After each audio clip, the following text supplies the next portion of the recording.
আসন্ন জাতীয় নির্বাচনে জামায়াতে ইসলামী উল্লেখযোগ্য সাফল্য পেতে পারে এমন সম্ভাবনাকে সামনে রেখে দলটির সঙ্গে অনেকটা চুপিসারে যোগাযোগ বাড়াচ্ছে যুক্তরাষ্ট্র।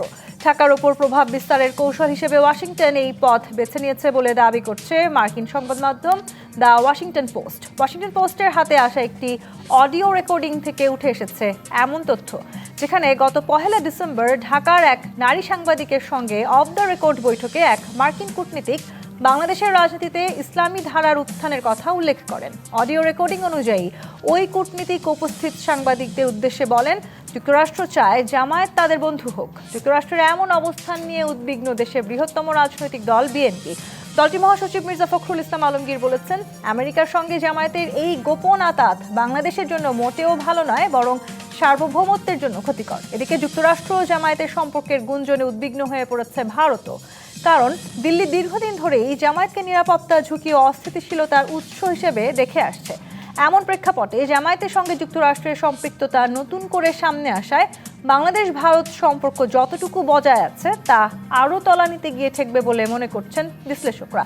যুক্তরাষ্ট্র জামায়াতের মধ্যে বন্ধুত্ব হলে কার লাভ কার ক্ষতি? এই সম্পর্ক কি বাংলাদেশকে নতুন কোনো চ্যালেঞ্জের মুখে দাঁড় করাবে, নাকি নতুন কোনো সম্ভাবনার দ্বার খুলে দেবে? এসব নিয়ে আলোচনায় আজকের রাজকাউন্ট স্টুডিওতে আছেন সাবেক রাষ্ট্রদূত মুন্সি ফয়েজ আহমদ, আছেন আন্তর্জাতিক সম্পর্ক বিশ্লেষক অধ্যাপক ডক্টর আমেনা মোহসিন এবং আছেন কলামিস্ট ও রাজনৈতিক বিশ্লেষক আলতাফ পারভেজ।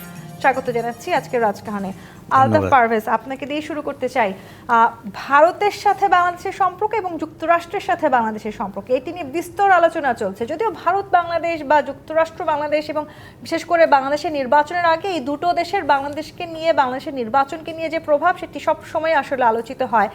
এবারে হঠাৎ করে এই আলোচনাটি এসে ঠেকেছে যে হঠাৎ করে যুক্তরাষ্ট্র কেন চাইছে যে জামায়াত আসলে বাংলাদেশের ক্ষমতায় আসুক।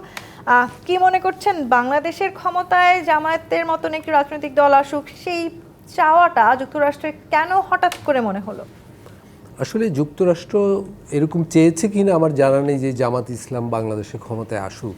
তবে যুক্তরাষ্ট্র জামাত ইসলাম সহ বাংলাদেশের ডানপন্থী শক্তিগুলোর সঙ্গে তার স্বার্থের সমন্বয় করার সর্বোচ্চ চেষ্টা করছে। সেটা সাম্প্রতিক মাসগুলোতে নানাভাবে দেখা গেছে। আসলে এটা অস্বাভাবিক নয় যুক্তরাষ্ট্রের জায়গা থেকে, কারণ বাংলাদেশের যে সমাজ জীবনে আদর্শিক জায়গায় রাজনৈতিক প্রবণতায় যে পরিবর্তন ঘটে গেছে, এখানে যে সর্বত্রভাবে গ্রাম শহর সর্বত্র যে একটা ডানপন্থার উত্থান ঘটেছে এবং তার যে কেন্দ্রীয় শক্তি জামাত ইসলাম, এইটা বিশ্বের যে প্রধান শক্তিশালী রাষ্ট্রগুলো, গুরুত্বপূর্ণ রাষ্ট্রগুলো স্বভাবতই এই অঞ্চলে তাদের যে ভূ রাজনৈতিক স্বার্থ, সেটা রক্ষা করতে হলে, সেটাকে এগিয়ে নিতে হলে এখানের এই নতুন শক্তির সঙ্গে সে তার স্বার্থের সমন্বয় করতে চাইবে, যোগাযোগ বাড়াতে চাইবে, মানে উভয়ে একটা উইন উইন সম্পর্ক করতে চাইবে। সেই জায়গা থেকে জাতিসংঘ বলুন, যুক্তরাষ্ট্র বলুন, ইউরোপিয়ান ইউনিয়ন বলুন, নানাভাবে ঘন ঘন এই দল বা এই ধরনের অন্যান্য দলের সাথে বিগত মাসগুলোতে বৈঠক করেছে। তাদের পরস্পরকে বোঝার সুযোগ ঘটেছে এগুলোর মধ্যে দিয়ে। যুক্তরাষ্ট্র কী চায় এই অঞ্চলে সেটা যুক্তরাষ্ট্র নিশ্চিতভাবেই জানিয়েছে। জামাতও কীভাবে সেটার সাথে সমন্বয় করতে পারবে সেটাও তারা জানিয়েছে, এবং তার একটা প্রভাব তো ইতিমধ্যে নির্বাচনী প্রক্রিয়ায় জামাতের আমিরের নানা ধরনের বক্তব্যে আমরা দেখেছি।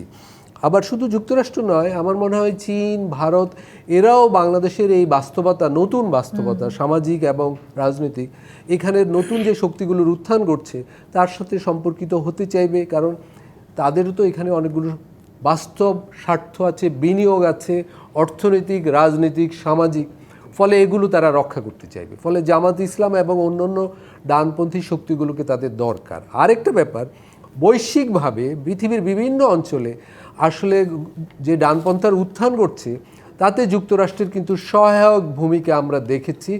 আফগানিস্তান বলুন, সিরিয়া বলুন, ইরাক বলুন, লিবিয়া বলুন, গত 10-20 বছরে যতগুলো দেশে ডানপন্থার উত্থান ঘটেছে সেখানে প্রধান শক্তিগুলো একসময় যুক্তরাষ্ট্রের মদদেই গড়ে উঠেছিল, বিকশিত হয়েছিল। ফলে ওই বাস্তবতার আলোকেই বাংলাদেশের এই ঘটনাটা যেটা আপনি উত্থাপন করলেন সেটাকে বিবেচনা করতে হবে। একটা সময় আসলে আমরা শুনেছি, কিছুদিন আগে আসলে এরকম এক ধরনের স্লোগানও দিতে দেখেছি আমরা, দিল্লি না পিন্ডি, এরকম। এখন কি তাহলে এই দুটো জায়গার সাথে আবার ওয়াশিংটনের নামও যুক্ত হতে যাচ্ছে কিনা? হ্যাঁ, এবং সেটা তো অবশ্যই আসলে ভারতের প্রসঙ্গটা আসে অন্য কারণে। বাংলাদেশের রাজনীতিতে বরাবরই ভারত এবং ধর্ম খুবই দামি একটা পণ্য, এটা বেশ কাজ হয়, প্রয়োজনে অপ্রয়োজনে এই দুটোকে আমরা ব্যবহার করি, ফলে এবং এখানে জনপ্রিয়তা অর্জনের একটা বড় মাপকাঠি হলো ভারত বিরোধিতা। কিন্তু এরকম অনেক শক্তি কার্যত শেষ পর্যন্ত দেখা গেছে ওয়াশিংটনপন্থী হয়ে যায় কার্যত, যখন রাষ্ট্র চালাতে যায় বা যখন নীতি নির্ধারণ করে। আপনি একটু দেখবেন যে জামাত ইসলাম এবং বিএনপি প্রধান দুই দল এইবার প্রকাশ্যেই বলছে তারা বাজার অর্থনীতির সমর্থন করবে, অর্থাৎ অর্থনীতির বিষয়ে তাদের মৌলিক জায়গাটা এক, ফলে তারা একই ধরে নিতে পারি আমরা বিশ্বব্যাংক IMF-এর প্রেসক্রিপশনও অনুসরণ করবে।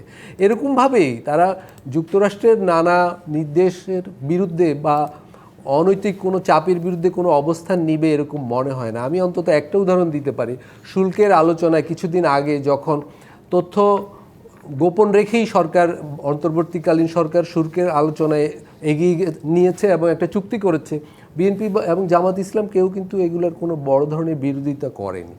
ফলে আসলে ইসলামাবাদ না ওয়াশিংটন না দিল্লি না ঢাকা শেষ পর্যন্ত সবাই শক্তির পক্ষে থাকবে, বিশ্ব মোড়লের পক্ষে থাকবে এবং ট্রাম্পের সাথে ভিন্নমত খুব একটা করবে না এরা, একটু বলা যায়। যেই শক্তির কথা আপনি বলছেন, অধ্যাপক ডক্টর আমেনা মোহসিন, আপনার কাছে আসি। দুটো জায়গায় আসলে একটা বড় বিস্তর ফারাক রয়েছে। যদি আসলে অনেকে বলার চেষ্টা করছেন যে এক ধরনের মৌলবাদের জায়গাও সৃষ্টি হওয়ার সুযোগ আছে, আবার যদি আসলে আমরা যুক্তরাষ্ট্রের দিকে তাকাই সেখানে পুঁজিবাদের শব্দটা বারবার সামনে আসছে। মৌলবাদ এবং পুঁজিবাদ এই দুটোর মধ্যে মিলবার আসলে কোনো জায়গা আছে বলে কি এই মুহূর্তে আপনি মনে করেন? ধন্যবাদ আপনাকে। দেখুন, আপনি যে প্রশ্নটা করেছেন না, মানে জামাতের সাথে মার্কিন যুক্তরাষ্ট্রের যেই ধরেন তারা চাচ্ছে জামাত ক্ষমতায় আসুক এবং মৌলবাদ এবং পুঁজিবাদ, অ্যাকচুয়ালি আমরা যদি ধরে নিই আজকে পৃথিবীর দিকে যদি আপনি তাকান তাহলে পুঁজিবাদ তো প্রত্যেকটা রাষ্ট্রেই আমরা দেখতে পারছি। আপনি আমাকে কোনো দেশ দেখাতে পারেন যেখানে ঠিক মানে যেটাকে আমরা সোশ্যালিস্ট সিস্টেম বা কমিউনিস্ট সিস্টেম বলি সে ধরনের একটা সিস্টেম বিরাজ করছে, যাদেরকে আমরা যে রাষ্ট্রগুলোকে আমরা সোশ্যাল ওয়েলফেয়ার সিস্টেমের মধ্যে দিয়ে যারা পরিচালিত হয় বলি, তারাও তো একটা ক্যাপিটালিস্ট সিস্টেমের মধ্যে দিয়েই অপারেট করছে। আপনি চায়নাকে দেখেন, চায়নাকে কি আমরা, ওখানে চাইনিজ কমিউনিস্ট পার্টি আছে, তো মানে হয়তো ওদের পলিটিক্যাল সিস্টেমটা একভাবে অপারেট করে, কিন্তু ওদের ইকোনমিটাকে কি আমরা বলবো যে সেটা বাজার অর্থনীতি থেকে বাইরে আছে? সেটা তো আমরা বলতে পারি না, তাই না? সো আপনি যখন আমাকে প্রশ্নটা করছেন মৌলবাদের সাথে পুঁজিবাদের যে সম্পর্ক, so it's not about like এখানে মৌলবাদ আসছে কি না কিংবা পুঁজিবাদ আসছে কি না সেই ধরনের, আমি মানে ওই আপনি যদি অর্থনীতিটা এবং রাজনীতি এবং তার মধ্যে ইডিওলজিকে নিয়ে আসছেন, আমার মনে হয় ইডিওলজিক্যালি এমন না যে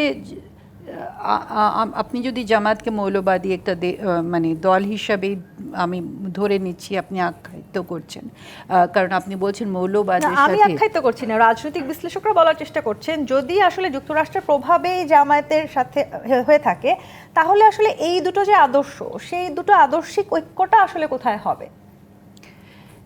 দেখেন, আদর্শের এখানে কিন্তু পলিটিক্স এখন বা রাজনীতি একটা ভিন্ন প্রেক্ষিতে অপারেট করে এবং আন্তর্জাতিক রাজনীতি তো আরও ভিন্ন প্রেক্ষিতে আবর্তিত হয়।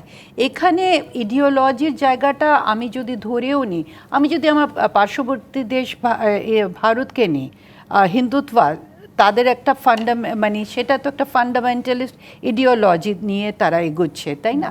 কিন্তু আপনি দেখবেন সেটার অপারেশনাল লেভেলে কিন্তু তারা মানে আমাদের যে প্রতিনিয়ত যে আমাদের জীবন আছে বা তাদের যে নাগরিক তাদেরকে সেভাবে এফেক্ট করছে না। তারা সেই, যেহেতু এটা একটা আমরা বিশ্বায়নের যুগ বলি কিংবা মার্কেট ইকোনমি বলি, whatever you call it, সেটার মধ্যেই এটা আবর্তিত হচ্ছে। সো ওই জায়গাটা কিন্তু একটা ভিন্ন প্রেক্ষিত থাকে। আর আপনি মানে এটা দেখে না, আপনি যে প্রশ্নটা করছিলেন সেখানে ফুল আপনি যদি ইয়েটা শুনেন, সেখানে আমরা এটাও দেখেছি, শুনেছি মার্কিন যুক্তরাষ্ট্র মানে পক্ষ থেকে যিনি কথা বলছেন উনি বলছেন যে যদি এখানে শরিয়া ল দেওয়া হয় বা নারীদের ব্যাপারে কোনো হস্তক্ষেপ করা হয় তারা ট্যারিফ দেবে, এই ধরনের হুমকির কথাও বলা হচ্ছে। সো এই জায়গাগুলোতে যে কথাটা আলতাফ সাহেব বলছিলেন যে মার্কিন যুক্তরাষ্ট্র মানে এই রিয়ালিটিটাকে মেনে নিচ্ছে যে পৃথিবীব্যাপী একটা উত্থান ঘটেছে যেগুলো যাদেরকে আমরা ডানপন্থী বলতে পারি, এবং বাংলাদেশেও সেটা একটা রিয়ালিটি। সো এরকম একটা জায়গায় আপনি এটাকে কতটুকু মানে মানিয়ে নিয়ে আপনি চলতে পারবেন, এবং তাদের সাথে যে আপনাকে কাজ করতে হবে, কাল না হোক, এই নির্বাচন না হোক, পরবর্তী নির্বাচন হোক, মানে ইটস আ পলিটিক্যাল রিয়ালিটি। আমরা এটাকে অস্বীকার করতে পারি না যে জামাত একটা ফ্রেঞ্চ পাওয়ার না, জামাত একটা শক্তিশালী শক্তি হিসাবে এমার্জ করছে বাংলাদেশের পলিটিক্সে, এবং আমরা এটা দেখতেই পারছি জিনিসটা। সেটি কিন্তু বলা হচ্ছে নানানভাবে, রাজনৈতিক বিশ্লেষকরা এটিও বলছেন যে মূলধারায় রাজনীতিতে জামায়াত আসলে প্রবেশ করেছে। মুন্সি ফয়েজ আহমদ, আপনার কাছে আসি। এই যে জামাতের এবং যুক্তরাষ্ট্রের যে সম্পর্ক নিয়ে আসলে যে গুঞ্জন উঠেছে সেটি নিয়ে ভারত তো যথেষ্ট উদ্বিগ্ন, সেই কথাও তারা বলেছেন। যে কূটনীতিকের সাথে যে অডিওটি আসলে আমরা নিয়ে আলোচনা করছি, সেই অডিওতে তিনি এটিও বলেছেন ওয়াশিংটনের কাছে এমন সুবিধা রয়েছে যা তারা ব্যবহার করতে প্রস্তুত, এবং তিনি এটিও বলেছেন আমি বিশ্বাস করি না যে জামায়াত শরিয়া আরোপ করতে পারে। তার মানে অনেক জায়গাতে আসলে কিছু জায়গাতে ছাড়ও দেওয়া হচ্ছে, কিছু জায়গাতে যে আতাত হচ্ছে সেটি বাংলাদেশের জন্য মোটেও ভালো নয়, এমন উদ্বিগ্নতার কথা বিএনপির তরফ থেকেও বলা হচ্ছে। সম্পর্কটা আসলে কোন দিকে যাচ্ছে? আসলে এটা নিয়ে আমরা একটু বেশি, আমার কাছে মনে হয় যে অতি বেশি চিন্তিত হয়ে পড়ছি। আমি যেটুকু দেখছি যে এখন জামাতের সাথে অন্যান্য বিভিন্ন দেশের কূটনীতিকরা যোগাযোগ করছে, মার্কিন যুক্তরাষ্ট্রের কূটনীতিকরাও করছে, চীনের কূটনীতিকরাও করছে, ভারতের কূটনীতিকদের সাথেও এদের যোগাযোগ আছে। সুতরাং এটা, এবং আমরা খোঁজ নিলে দেখব রাশিয়া, জাপান সবাই এদের সাথে যোগাযোগ করছে, কারণ এটাই স্বাভাবিক। কূটনীতিকদের কাজই হলো কোনো দেশের সবার সাথে যোগাযোগ রাখা, সবার পালসটা পড়তে পারা, এবং সেখানে যারা বেশি, এখন তো যেভাবেই আমরা দেখি না কেন বিএনপি এবং জামাত দুটো সবচেয়ে শক্তিশালী দল আমাদের এখানে, দুটো সবচেয়ে শক্তিধর দল বাংলাদেশের রাজনীতিতে, সুতরাং তাদের সাথে যোগাযোগ রাখবে, এটাই তো স্বাভাবিক। একসময় জামাতকে অত সামনের সারিতে দেখা যায়নি, এখন জামাত সামনের সারিতে চলে এসছে। সুতরাং আগে যে সম্পর্কটা ছিল না, এখন তার চেয়ে বেশি ঘনিষ্ঠতা আসবে, তাদের সাথে আরও যোগাযোগ করবে, এটাই স্বাভাবিক। কিন্তু এর মানে এই না যে তারা জামাতকে সাহায্য করছে ক্ষমতায় আসতে। আজকেও একটা দেখা গেছে যে যুক্তরাষ্ট্রের রাষ্ট্রদূত কি বলেছেন যে না, আমরা যেই দলই আসবে তাদের সাথে আমরা কাজ করব, কিন্তু তার মানে এই না যে সবার সাথে যোগাযোগ রাখবে না। এটা তো খালি যুক্তরাষ্ট্র নয়, অন্যরাও করছে, যেটা বললাম আমি, চীন, ভারত সবাই করছে।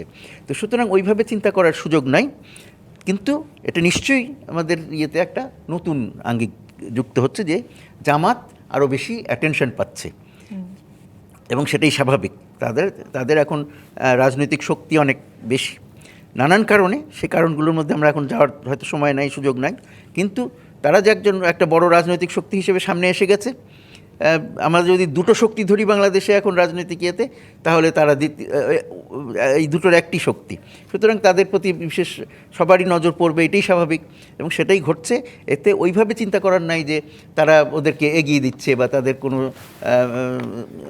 তারাই ক্ষমতায় আসুক এরকম আশা প্রকাশ করছে, এরকম তো আমরা দেখছি না।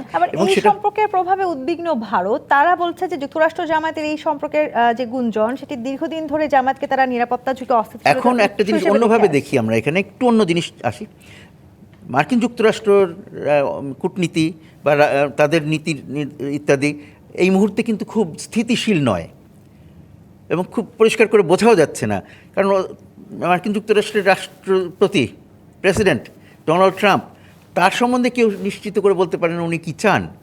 সুতরাং কোন দিকে যাচ্ছে সেটা বোঝা যাচ্ছে না। ভারতের সাথে তাদের সম্পর্ক, এই এক সময় দেখা যায় যে ডোনাল্ড ট্রাম্প তাদের খুব প্রশংসা করছে, মোদির কাছে কথা আসছে, কথা বলছে, কিন্তু আবার কোনো কারণে হয়তো দেখা গেল যে ভারতের তারা বিরুদ্ধে কথা বলছে। সুতরাং ভারত তো নিশ্চয়ই বিঘ্নিত হচ্ছে। দুটা জিনিস এখানে। এক নম্বর হলো যে মার্কিন যুক্তরাষ্ট্র এমন কিছু যদি করে যেটা ভারত পছন্দ করে না, তাহলে তারা নিশ্চিন্তিত হয়। আর বাংলাদেশ হচ্ছে ভারতের পেটের ভেতরে অবস্থান করে। তো সুতরাং বাংলাদেশে কোনো রকমের এমন কিছু যদি ঘটে যেটা অস্বস্তিকর কিছু ঘটে, তাহলে সেটা ভারতকেও বিভিন্নভাবে প্রভাবিত করবে। সুতরাং ভারত চায় না যে এখানে সেরকম কিছু ঘটুক। তারা চায় যে এখানে সুস্থ স্বাভাবিক রাজনীতি থাকুক, এখানে যাতে কি বলা যায় র্যাডিক্যালিস্ট কোনো শক্তি ক্ষমতায় না আসুক, এটা তারা চায়। কিন্তু এখানে সমস্যাটা অন্যখানে, কিন্তু সেটা তো বলা উচিত না। যেমন মার্কিন কূটনীতিক একজন বলে বসছেন যে তারা এখানে চীনের প্রভাব বাড়ে, এটা চায় না। এই কথাটা বলাটাই তো একটা অত্যন্ত কি বলা যায় হঠকারী এবং অবিবেচনাসুলভ কথা। তারা মনে মনে চাইতেই পারে যে না আমার চীনের এখানে না আসুক, কিন্তু তারপর এটা বলে কেউ, এটা আমার মনে হয় যে অত্যন্ত অপরিপক্ক একটা কাজ করেছে তারা। এই অপরিপক্কতা কিন্তু মার্কিন যুক্তরাষ্ট্রের পররাষ্ট্রনীতিতে বারবার দেখা যায় এবং তার ফলে বিভিন্ন রকমের বিভ্রান্তি সৃষ্টি হয়। এখানেও সেরকম কথার কি আসলে তারা চাচ্ছে হলো যে সবার সাথে সম্পর্কগুলো, সবার সাথে যোগাযোগ রাখা, বোঝা যে তারা কে কোথায় যেতে চায়, মার্কিন যুক্তরাষ্ট্র কী চায় সেটা তাদেরকে বোঝানো, এই জিনিসগুলো ঠিক আছে। কিন্তু এর বাইরে যা কেউ কেউ বলার চেষ্টা করছে যে না, মনে করার চেষ্টা করা হচ্ছে যে না বোধহয় এরা পিছন থেকে জামাতকে এগিয়ে দেওয়ার চেষ্টা করছে, সমর্থন দিচ্ছে, এইটা আমি বিশ্বাস করি না। জি, আবার এই যে ভারত এবং যুক্তরাষ্ট্রের সাথে বাংলাদেশের রাজনীতি নিয়ে যেই ধরনের আলোচনা চলছে এই মুহূর্তে, ভারতের সঙ্গে একটা চুক্তির কথা উঠছে বারবার। জামায়াতের ইসলামের নায়েবে আমির তিনি বলেছেন যে 3টি শর্তে চুক্তি করেছেন প্রতিদ্বন্দ্বী দলের প্রধান, অর্থাৎ বিএনপির যে প্রধান তিনি, সেটিকে যদিও আবার বিএনপির তরফ থেকে এটি একেবারেই জামায়াতের রাজনৈতিক অপপ্রচার বলা হয়েছে। এই যে সম্পর্কের টানাপোড়েনগুলো, সেগুলো সামনের যে নির্বাচন, সেই নির্বাচনে বড় প্রভাব ফেলতে যাচ্ছে কিনা, এই আলোচনায় আসবো। একটি বিরতি নিয়ে ফিরতে চাই। জি-পেট ইস্পাত নিবেদিত রাজকাহন থেকে বিরতি নিয়ে ফিরছি, সাথেই থাকুন। জি-পেট ইস্পাত নিবেদিত রাজকাহন দেখছেন। ডক্টর আমেনা মোহসেন, আপনার কাছে আসি। এই যে আমরা দেখছি যে নানানভাবে রাজনৈতিক প্রচারণা যেহেতু চলছে, সেখানে নানান রকমের রাজনৈতিক বক্তব্য আমরা শুনতে পাচ্ছি। জামায়াতে ইসলামী নায়েবের আমির যে কথাটি বলেছেন, সেটিকে বিএনপি বলেছে এটি এক ধরনের রাজনৈতিক অপপ্রচার। আবার আপনি নিশ্চয়ই জানেন, আজকে তারেক রহমান বলেছেন যুক্তরাষ্ট্র, ভারত এবং চীনের সঙ্গে ভারসাম্যপূর্ণ সম্পর্ক করার তিনি প্রত্যয় রেখেছেন, সেটি টাইম ম্যাগাজিনে সাক্ষাৎকারে তিনি জানিয়েছেন। এই যে বক্তব্যগুলো বা নির্বাচনী প্রচারণায় গিয়ে আসলে যে ধরনের বক্তব্য, পাল্টা বক্তব্য হচ্ছে, সেগুলো এই কূটনৈতিক সম্পর্কের জায়গাটিতে একটি প্রভাব রাখতে যাচ্ছে কিনা?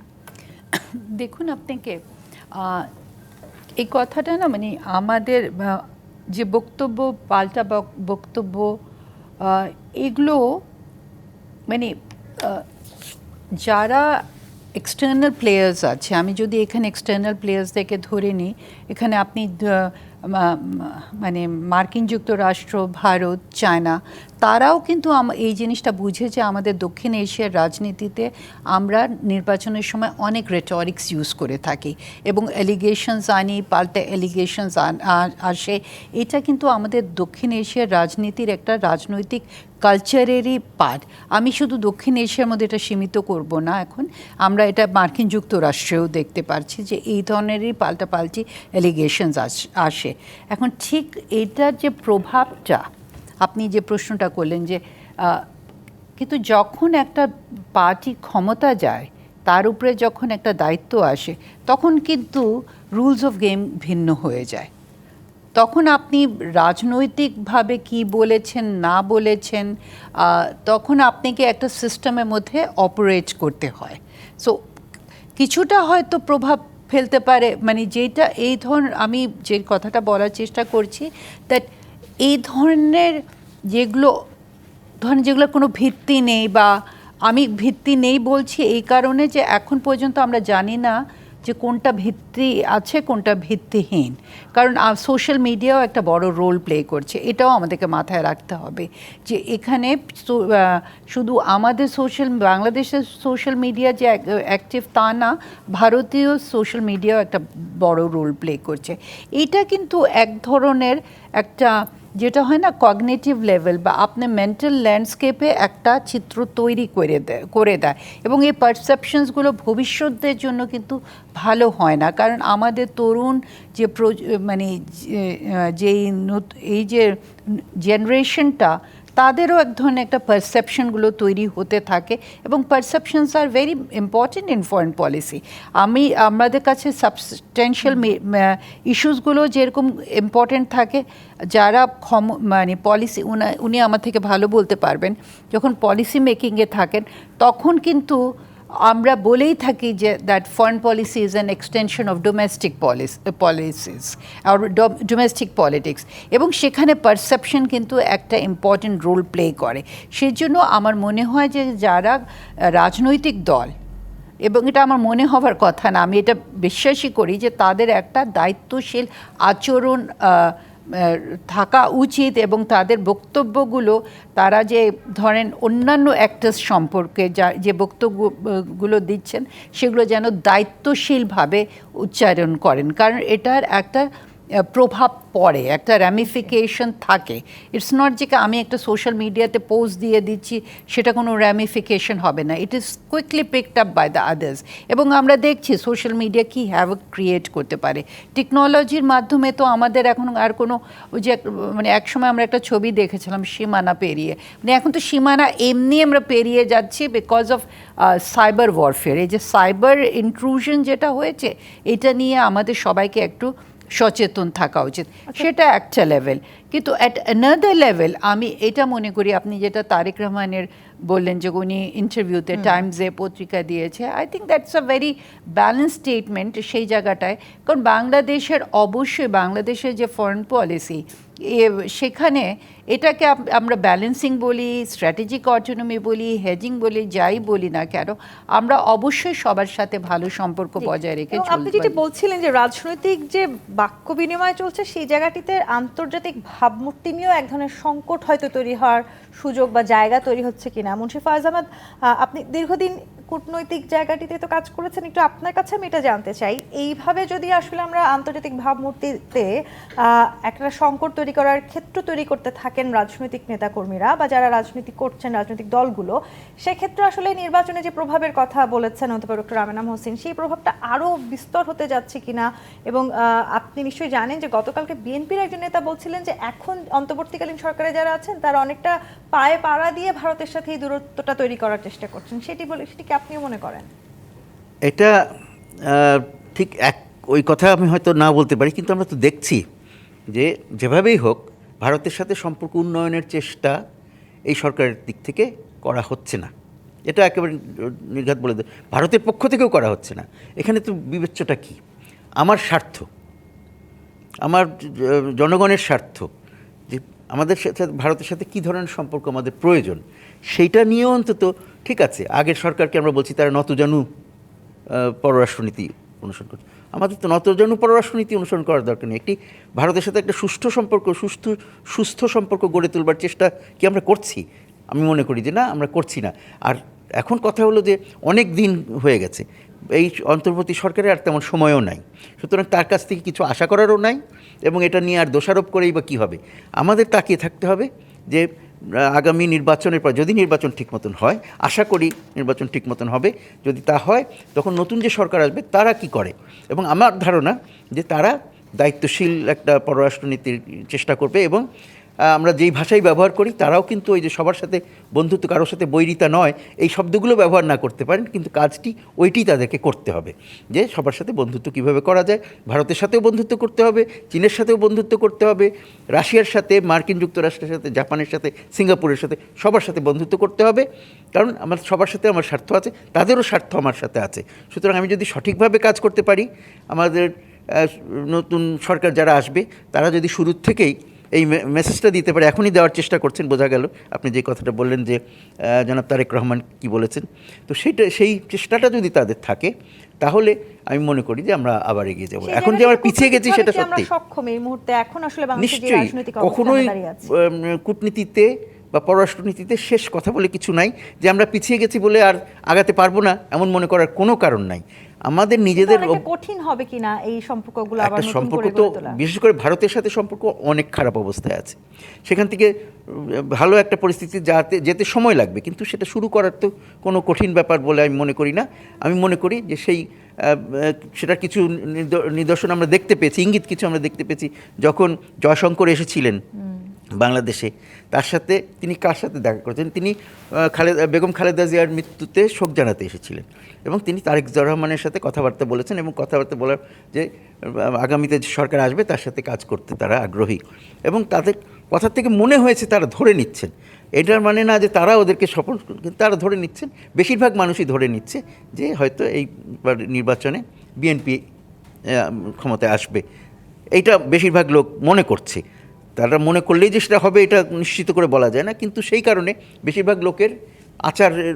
বেশিরভাগ লোকের আচরণে ওইটা প্রকাশ পাচ্ছে যে তারা বিএনপি যদি ক্ষমতায় আসে তার সাথে কীভাবে আচরণ করবে, তাকে কী জানানো দরকার সেটা করছে। কিন্তু তারপরেও সবাই কিন্তু এক ঘোড়ার উপরে বাজি রাখছে না। সেই জন্যে এই যেই প্রসঙ্গ নিয়ে আমরা আজকে আলোচনা করছি সেই প্রসঙ্গটা আসে যে তারা দ্বিতীয় ঘোড়া যেটা আছে যারা তার সাথেও যোগাযোগ রাখছে। বলা তো যায় না কখন কী অঘটন ঘটে, কিন্তু এটার কোনো অবস্থাতে এটার এই অর্থ নয় যে এই পক্ষ বা ওই পক্ষ কোনো একটা বাংলাদেশের কোনো একটা দলকে আলাদা করে সমর্থন করছে। তাহলে আসলে যে রাষ্ট্রগুলো নিয়ে আমরা আলোচনা করছি, যুক্তরাষ্ট্র এবং ভারতের সাথে, আলতাফ পারভেজ আপনার কাছে আসি, তারা আসলে নিজেদের স্বার্থের জন্যই বাংলাদেশের সাথে এই কূটনৈতিক সম্পর্কগুলোকে এভাবে চালিয়ে নিচ্ছেন কিনা একটু যদি আমি যুক্ত করি। হর্ষবর্ধন শ্রীংলা সাংবাদিকদের বাংলাদেশের নির্বাচন প্রসঙ্গে উত্তরে বলেছিলেন, আমি জানি না আদৌ সেখানে নির্বাচন হবে কিনা, সেখানে নিরাপত্তা একটি বড় উদ্বেগের বিষয়। সবসময় আসলে বাংলাদেশের নির্বাচন নিয়ে ভারতকে যে উদ্বেগের মধ্যে থাকতে দেখা যায়, সেই উদ্বেগটা আসলে কাটিয়ে উঠবো কবে আমরা? ধন্যবাদ। আসলে আলোচনা তো বেশি হচ্ছে ভারত বাংলাদেশ সম্পর্ক নিয়ে, কিন্তু বাংলাদেশকে ঘিরে আসলে কূটনীতিক যুদ্ধটা শুরু হয়েছে যুক্তরাষ্ট্র এবং চীনের মধ্যে। বিশেষ করে যুক্তরাষ্ট্রের নতুন যে রাষ্ট্রদূত বাংলাদেশে আসলেন, এসেই তো উনি একটা চীন বিরোধী যুদ্ধের প্রায় হুঙ্কার দিয়ে ফেলেছেন, ঘোষণাই দিয়েছেন যে বাংলাদেশ যে চীনের সাথে নানা বিষয়ে সহযোগিতায় আবদ্ধ, বিশেষ করে সামরিক বিষয়ে, এইটাকে যুক্তরাষ্ট্র ঝুঁকিপূর্ণ মনে করে। এই শব্দটা তো একটা বড় ধরনের বার্তা, এবং এই আলোকে আসলে যুক্তরাষ্ট্রের সাথে এখানে ডানপন্থী শক্তিগুলোর সম্পর্কটাকে বিবেচনা করা উচিত। এই সম্পর্কটাকে শুধু এই ডানপন্থী শক্তিগুলো বড় দল হয়ে পড়েছে তাই তাদের বোঝাপড়ার জায়গা থেকে আলাপ আলোচনা করে পরস্পরকে বোঝার ব্যাপার শুধু তাই নয়। আমি একটা উদাহরণ দিতে চাই। দেখুন, ধরুন বাংলাদেশের ডানপন্থী শক্তিগুলো চায় বাংলাদেশের সাথে সামরিকভাবে তুরস্ক এবং পাকিস্তানের সম্পর্কটা দৃঢ় হোক। ঠিক এই জায়গায় আবার ভারতের এটা একটা রেড লাইন। ফলে এবং যুক্তরাষ্ট্রের রাষ্ট্রদূত এসেও বললেন বাংলাদেশকে চীনের সাথে সামরিক কেনাকাটা কমাতে হবে, এবং যুক্তরাষ্ট্র এবং তুরস্ক আবার উভয়ই ন্যাটোর সদস্য। ফলে এই যে সমীকরণগুলো, এইগুলা বাংলাদেশের জন্য সামনের নির্বাচনের পরে একটা বড় চ্যালেঞ্জ। যদিও তারেক রহমান বলেছেন তিনি যুক্তরাষ্ট্র, চীন, ভারতের সাথে একটা ভারসাম্যপূর্ণ সম্পর্ক চান, কিন্তু উনি বা বাংলাদেশ চাইলেই তো হবে না। যুক্তরাষ্ট্র সেটা চায় কি না সেটাও একটা বড় ফ্যাক্টর এখন। কারণ যুক্তরাষ্ট্রের ট্রাম্পের যে ভেনেজুয়েলার নীতি দেখেছি আমরা, ইরান নীতি দেখেছি, অন্য দেশ কিছু চায় কি চায় না এইটা তারা তোয়াক্কা করছে না। ফলে যুক্তরাষ্ট্রের রাষ্ট্রদূত এসে ওই রকমই ইঙ্গিত দিলেন, মানে বাংলাদেশকে চীনের সাথে সম্পর্কের জায়গা থেকে অনেক গুটিয়ে আসতে হবে। এখন প্রশ্ন হলো বাংলাদেশ এটা আসবে কিনা, বা এটা বাংলাদেশের পক্ষে সম্ভব কিনা। বাংলাদেশের অবকাঠামোতে চীনের বিপুল বিনিয়োগ রয়েছে। তা আমি বলতে চাচ্ছি যে যুক্তরাষ্ট্রের মূল লক্ষ্য বাংলাদেশে আসলে চীন, কিন্তু তারা এখানে ভারতেরকেও টার্গেট করছে, কারণ ভারতের সাথেও তাদের সম্পর্ক ইদানিং একটু খারাপ যাচ্ছে। কিন্তু আমাদের মনে রাখা উচিত চীনকে ঘিরেই তাদের এই দক্ষিণ এশিয়া এবং এশিয়ার সকল নীতি আবর্তিত হচ্ছে। জিওপলিটিক্সের শিকার হচ্ছে তাহলে কি বাংলাদেশ? হ্যাঁ, বাংলাদেশ একটা, আমি বলবো, কঠিন চ্যালেঞ্জের মুখে পড়বে নির্বাচনের পরে। কিন্তু দুঃখজনকভাবে আমাদের নির্বাচনী প্রচারণায় পররাষ্ট্র নীতিটা সম্পূর্ণ অনুপস্থিত। রোহিঙ্গা বিষয় অনুপস্থিত, গঙ্গার পানি চুক্তি কবে হবে, আদৌ হবে কিনা, না হলে কি হবে, এগুলো অনুপস্থিত। তিস্তা চুক্তি নিয়ে অনুপস্থিত। শুল্কের আলোচনায় বাংলাদেশের অন্তর্বর্তীকালীন সরকার কী চুক্তি করে এসেছে সেই বিষয়ে রাজনৈতিক দলগুলোর জানার আগ্রহ দেখা যাচ্ছে না। এবং যুক্তরাষ্ট্র যেভাবে চাপ দিচ্ছে সামরিক ক্রয়ের ক্ষেত্রে, আমরা চীন থেকে সরে আসলে আমাদের কী পরিণতি হবে, এই বিষয়গুলো নিয়ে আসলে এখানে অন্তত সেমি রাজনৈতিক লেভেলেও তর্ক বিতর্ক হওয়া উচিত।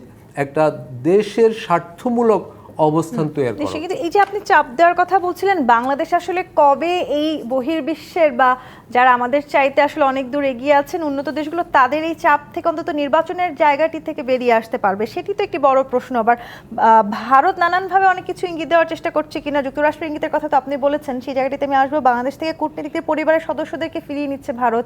আজকে পররাষ্ট্র উপদেষ্টা তিনিও আসলে এটি নিয়ে আলোচনা করেছেন। এই জায়গাগুলোতে আসবে। আরেকটি বিরতি নিয়ে ফিরতে চাই। জি25 ইস্পাত নিবেদিত রাজকাহন থেকে আরেকটি বিরতি নিয়ে ফিরছি, সাথেই থাকুন। জি25 ইস্পাত নিবেদিত রাজকাহন দেখছেন। মুন্সি ফয়েজ আহমদ, এই যে আসলে আমরা বারবার দেখছি যে ভারত কিংবা যুক্তরাষ্ট্র তারা নানানভাবে নানান কিছু অনেক সময় চাপিয়ে দেওয়ারও চেষ্টা করছেন, আবার ভারত আসলে বাংলাদেশ থেকে কূটনীতি পরিবারের সদস্যদের ফিরিয়ে নিচ্ছে, সেই বিষয়টিও এখনো পর্যন্ত আমাদের কাছে মেসেজটি ক্লিয়ার নয়। কেন তারা করছে? পররাষ্ট্র উপদেষ্টাও বলেছেন তিনিও আসলে এটি কোনো একটি সুস্পষ্ট বার্তা কিনা সেটি নিয়ে তার প্রশ্ন আছে। কি মনে করছেন, কেন সবাই কি তাহলে নিজেদের স্বার্থটা চিন্তা করছে? ওইখানে যাওয়ার আগে আমি দুটো পিছনের কথা একটু আসি।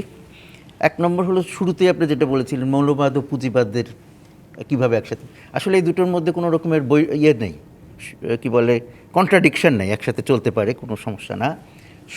তারপরে হলো আদর্শের ঐক্য কোথায় বলছিলেন, আদর্শের ঐক্যর তো প্রয়োজন নাই, স্বার্থের ঐক্যটা হলো সবচেয়ে বড়। সুতরাং যদি স্বার্থ মিলে যায় তাহলে আদর্শের সাথে না মিললেও কিছু আসে যায় না বেশিরভাগ ক্ষেত্রে। আর মার্কিন যুক্তরাষ্ট্র কি চায়, আমাদের আলতাফ ভাই যেটা বলছিলেন যে আমরা যাই চাই না কেন মার্কিন যুক্তরাষ্ট্র কী চায় তার উপর নির্ভর করে আমরা শেষ পর্যন্ত কী করতে পারবো, মার্কিন যুক্তরাষ্ট্রের চাওয়ার উপর নির্ভর করবে আমরা কোন দিকে কীভাবে যাব, এরকম একটা কথা আমার কাছে মনে হয়েছে। সেখানে আমি একটা জিনিস বলতে চাই যে মার্কিন যুক্তরাষ্ট্র চায় কি না চায় সেটা গুরুত্বপূর্ণ, কিন্তু তারপরেও তার শক্তি অনেক কমে গেছে আগের তুলনায়। এখন ইচ্ছা করলে সে সব কিছু চাপিয়ে দিতে পারে না। অনেক কিছু করছে, যেমন ভেনেজুয়েলার রাষ্ট্রপতি এবং তার স্ত্রীকে ধরে নিয়ে চলে আসছে, এগুলো অত্যন্ত একটা মানে টেরোরিজমের একটা বড় উদাহরণ, কিন্তু ওই দিকে যাচ্ছি না। কিন্তু মার্কিন যুক্তরাষ্ট্রের কাছে আমাদের গুরুত্ব কতটুকু সেটাও একটা চিন্তার বিষয়। অনেক দেশ নিয়ে তার কাজ করতে হয়, সারা পৃথিবী নিয়ে, সুতরাং সেখানেও আমরা কিন্তু তাদের রাডার স্ক্রিনে অনেক নিচে থাকি।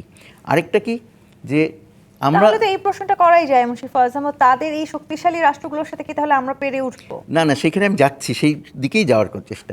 কিন্তু আমাদের আরেকটি জিনিস হলো যে আরেকটা বিষয় হচ্ছে আমাদের ক্রয় ক্ষমতা। আমরা ইচ্ছা করলেই মার্কিন যুক্তরাষ্ট্রের সব কিছু নিয়ে আসতে পারি না। তার ফলে হচ্ছে কি, মার্কিন যুক্তরাষ্ট্র যতই চাক আমাদের কিন্তু চীন, ভারত, রাশিয়া এদের উপর নির্ভরশীলতা থাকবেই, এবং অনেক বেশি। মার্কিন যুক্তরাষ্ট্রের থেকে আমাদের বাণিজ্যের দিকে যদি তাকাই, আমাদের অনেক বেশি এইসব দেশের সাথে।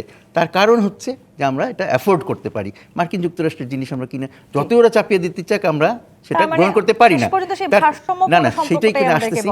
সেখানে সেই জন্য ভারসাম্য যে হবেই সেটাই বলতে চাই। যেমন পাকিস্তানের উদাহরণ যদি আমরা ধরি, যে পাকিস্তানের সামরিক বাহিনী ইত্যাদি সব কিন্তু একদম মার্কিন যুক্তরাষ্ট্রের কবজায়। তারপরেও তাদের চীনের সাথে সম্পর্ক বা অন্য অনেক দেশের সাথে সম্পর্ক কিন্তু তার জন্য থেকে থাকে নাই। সুতরাং মার্কিন যুক্তরাষ্ট্র যাই চাক, আমাদের এতদিনও যখন মার্কিন যুক্তরাষ্ট্র যখন চেয়েছে আমরা অনেক কিছু তাদের সাথে করেছি, কিন্তু তারপরেও চীনের উপর নির্ভরশীলতা আমাদের বেড়েছে, ভারতের উপর নির্ভরশীলতা বেড়েছে, রাশিয়ার উপর নির্ভরশীলতা বেড়েছে, এগুলো চলতেই থাকবে। সুতরাং এখানে জাতীয় স্বার্থটা আসল কথা, এবং সেই জিনিসটাতে আমরা থাকবো। এখন আপনি যেটা পরে যে প্রশ্ন করছিলেন, ছোট করে উত্তরটা চাই, সেটা যেন কি যেন বলছিলেন, আমি একটু ভুলে। বড় শক্তিশালী রাষ্ট্রগুলো আসলে শুধু নিজেদের স্বার্থ খুঁজে বেড়াচ্ছে কিনা, আপনি মনে হয় আপনার উত্তরটা দিয়েছেন যে সবাই যার যার নিজের স্বার্থই দেখে, এবং আমরাও আমাদের স্বার্থ দেখব, এবং সেটা করা অসম্ভব না, সেটা আমরা আগেও করে দেখিয়েছি, আগামীতেও নিজেদের স্বার্থ দেখতে হলে এই মুহূর্তে আসলে আঞ্চলিক কিংবা বৈশ্বিক কূটনৈতিক যে বাস্তবতা, সেই বাস্তবতায় বাংলাদেশের পররাষ্ট্রকে বা পররাষ্ট্রনীতিগুলোকে রাজনীতিকরণ থেকে মুক্ত করা সম্ভব বলে কি আপনি মনে করেন? আমি একটু আপনার মানে আপনি ওনাকে যে প্রশ্ন করেছিলেন মার্কিন যুক্তরাষ্ট্র নিয়ে, এটা আলতাফ সাহেব উত্তর দিয়েছেন। আমি একটু বলতে চাচ্ছি, মার্কিন যুক্তরাষ্ট্রের অবস্থাটা কিন্তু আমরা যদি ধরে নিই যে পৃথিবীতে এখন খুবই একটা ভালো অবস্থানে আছে, তা কিন্তু না। মানে পলিটিক্যালি তার ক্রেডিবিলিটি কিন্তু ইজ ইন ক্রাইসিস। আপনি দেখেন ইউরোপিয়ান দেশগুলো, ইভেন ক্যানাডার আমরা যদি ক্যানেডিয়ান প্রাইম মিনিস্টারের বক্তব্যটাকে নিই, ওরা কিন্তু নিজেদেরকে ডিস্টেন্স করে নিচ্ছে। আজকের খবর অনুযায়ী ডলারের ভ্যালু কিন্তু অনেক কমে গেছে, এবং ডলারের উপর থেকে বিশ্ববাজারের আস্থাটা কমে আসছে। সো লাইক একটা যে ইউনিলেটারাল পাওয়ার মানে মানে যেই সিস্টেমটা, সেই জায়গাটাতে কিন্তু it's not a unipolar world, আমরা কিন্তু একটা মাল্টিপোলার ওয়ার্ল্ডে এসে গেছি।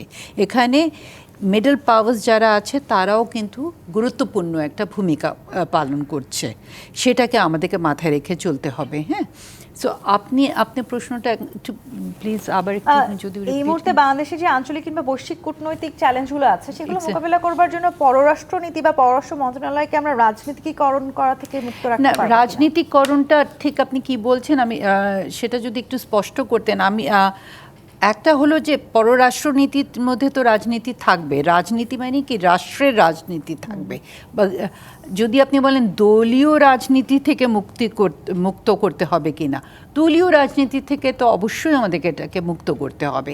এবং এখানে ইনস্টিটিউশনালাইজেশন যেটা আমরা বলি প্রাতিষ্ঠানিকীকরণ, সেই জিনিসটা আমাদের অবশ্যই দরকার। আমাদের মানে পররাষ্ট্রনীতির ধরেন এই কথাটা আমি গতকালও এক জায়গায় বলছিলাম যে কিছু কিছু কিছু জায়গা আছে যেগুলো বাংলাদেশের জন্য খুবই সেন্সিটিভ, খুবই ক্রিটিক্যাল, এবং সেখানে যদি আপনি একজন ক্যারিয়ার ডিপ্লোম্যাটের জায়গায় একজন রাজনীতিবিদকে ওখানে পোস্টিং দিয়ে দেন, সেই চ্যালেঞ্জগুলো আমাদের মোকাবেলা করতে হবে। আলতাফ পারভেজ, এই চ্যালেঞ্জগুলো মোকাবেলা করার সক্ষমতা কতখানি আছে যুক্তরাষ্ট্র এবং ভারতের এই বিতর্ক থেকে? আমরা আসলে বেরিয়ে আসতে পারবো কিনা সামনের নির্বাচন ঘিরে?